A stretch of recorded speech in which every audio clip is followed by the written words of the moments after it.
Welcome to An Author's Journey, where a prominent author chats with us about their journey as a writer.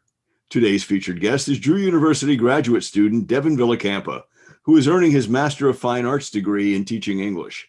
He enjoys writing fantasy, and he is in the process of composing his first novel. This summer, Villacampa will be earning another certification that will qualify him to be a special education teacher. Devon Villacampa, welcome to An Author's Journey. Thank you, Joe. Thank you so much for having me. Let me start out by asking you this. Do you write mostly short stories, or is it the novel that's your preferred genre? Well, I really feel like over time, the outlet that I prefer has changed depending on where I am in my life. I feel like when I was younger, I wrote a lot of short stories. That was generally my primary outlet when I was in high school or even when I was in middle school. I wrote a lot of short stories.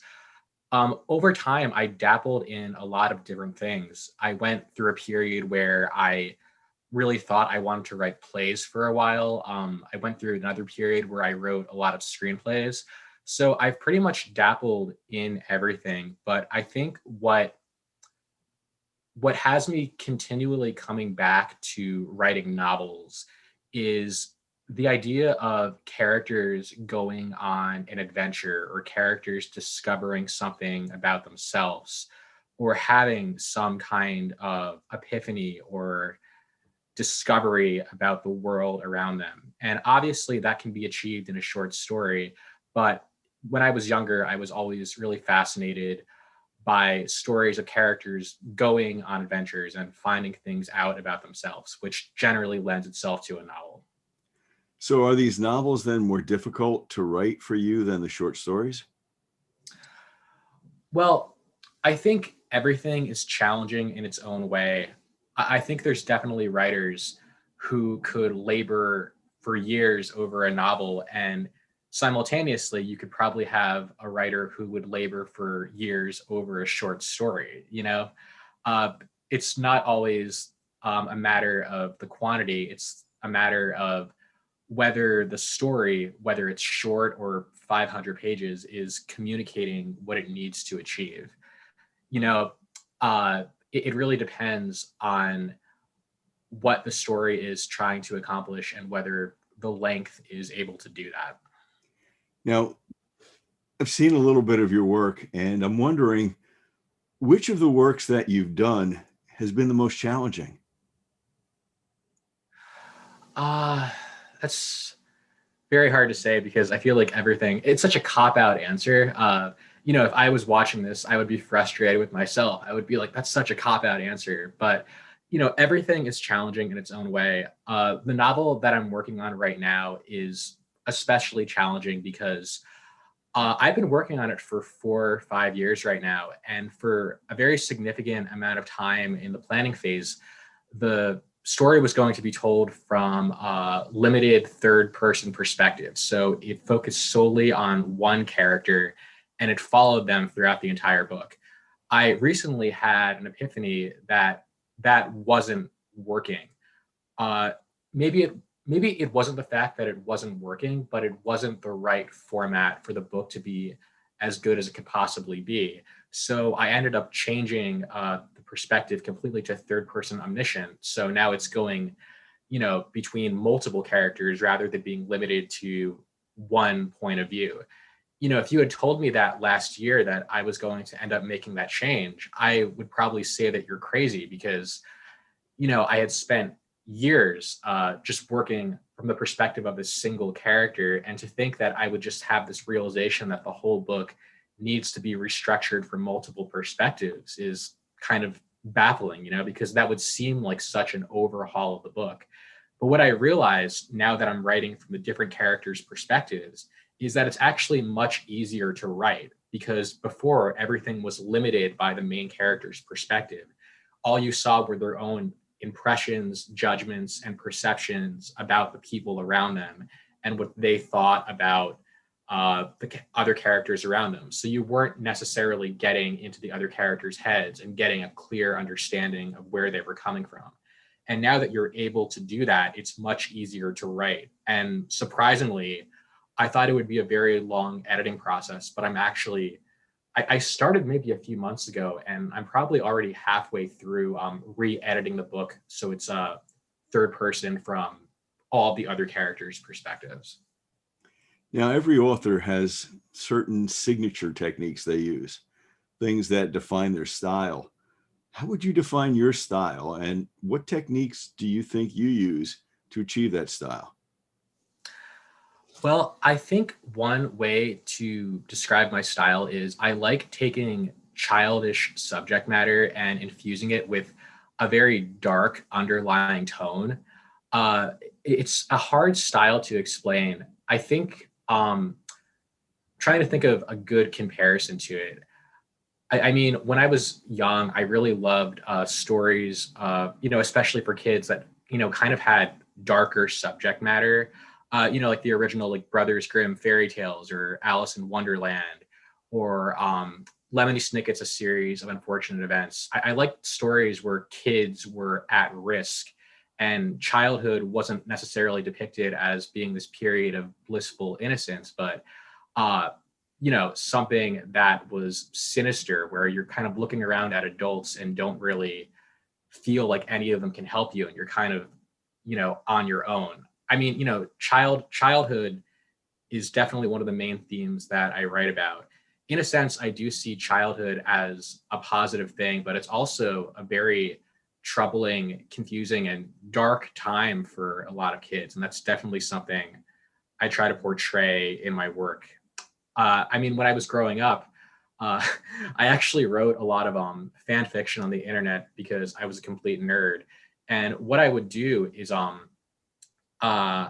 would take uh, very childish subject matter from like comics, cartoons, and I would put a very dark twist on them. I mean, for example, there was another author who online that I read when I was little who was doing something very similar. They I loved this story. I thought it was awesome. They basically took the characters in Gilligan's Island and they wrote this long story told through diary entries between the half of the diary entries were told through the skipper, half of them were told through the professor, and it had this like sort of dark Lord of the Flies tone where these people were actually stranded on the island and like they start fighting each other. The castaways pick each other off one by one, and I thought it was awesome because it's so cool to take American pop culture and things that you wouldn't necessarily assume as being dark and kind of, put our own personal hardships and experiences onto that lightheartedness. That's a lot of thought that goes into that.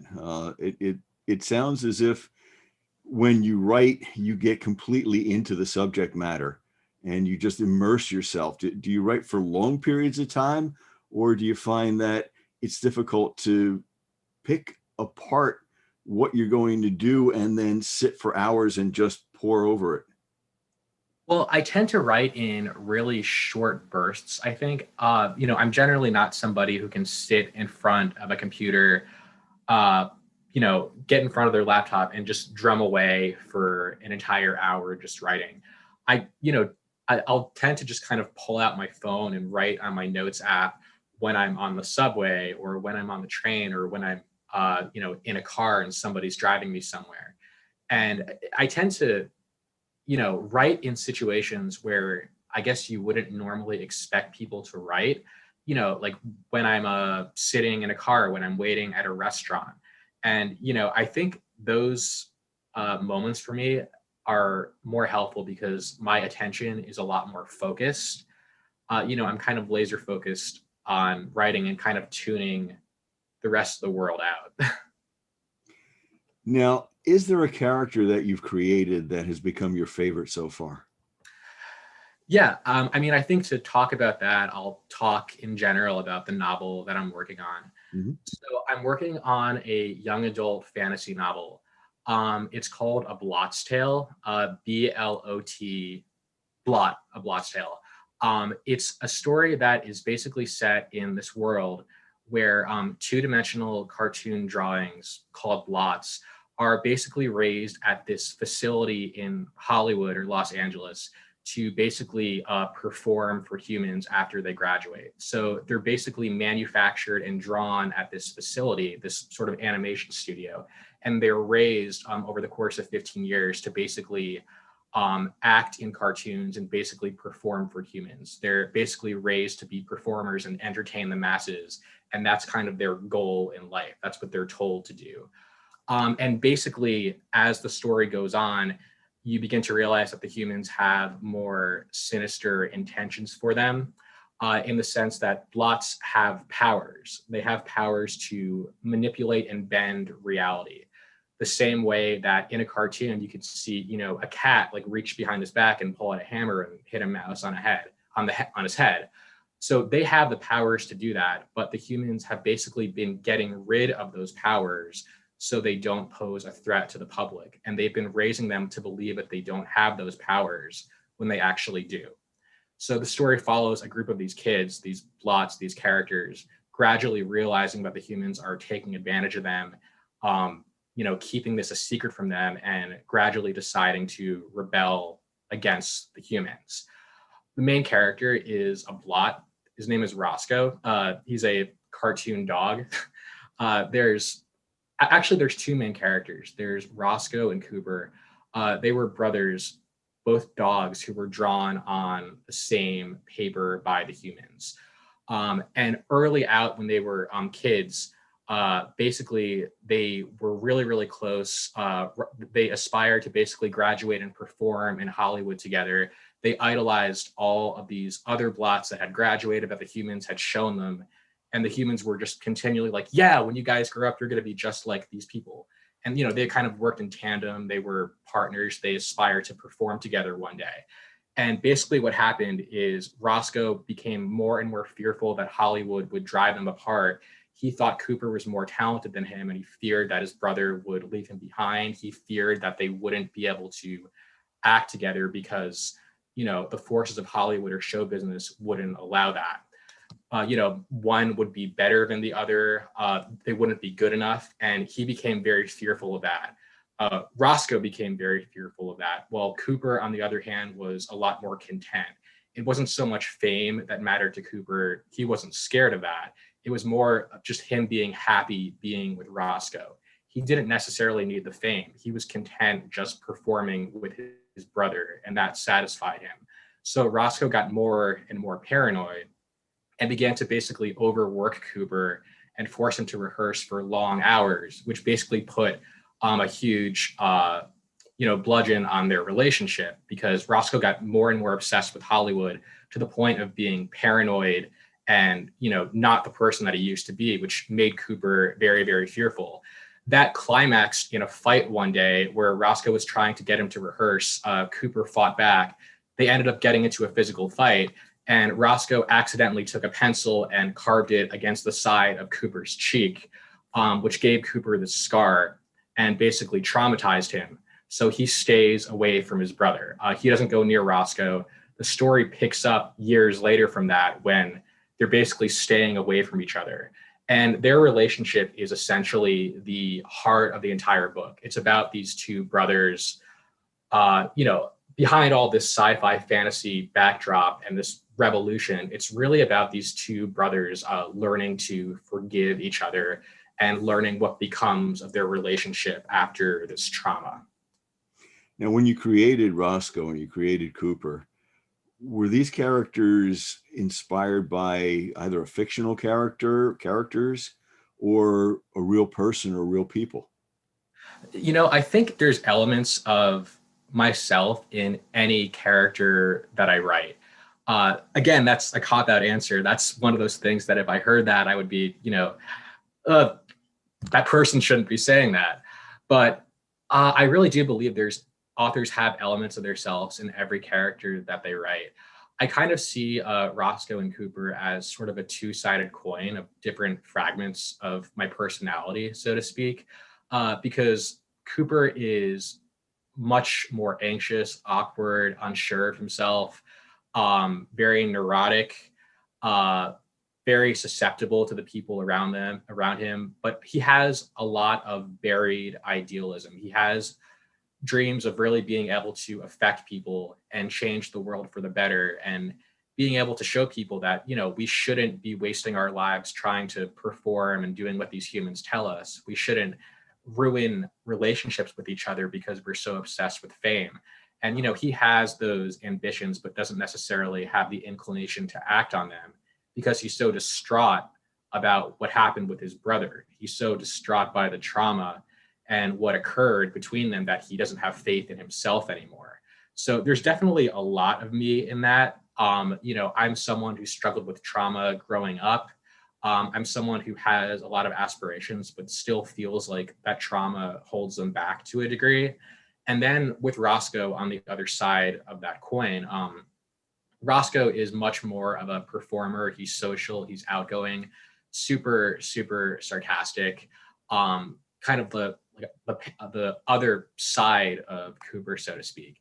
And I guess Roscoe to me is how I would behave if I were an outgoing person. He's kind of the side of myself that I don't necessarily get to act on, but maybe his voice is always there as kind of a long running monologue in my head as I'm surveying the world. As you create characters such as Roscoe and Cooper, is it your goal to create characters that are somewhat realistic, not realistic at all, or possibly closer to being completely realistic based on what you've said so far? Well, it's such an interesting question regarding this book because the characters are literally cartoon characters. So, the initial assumption is that they're not going to be realistic.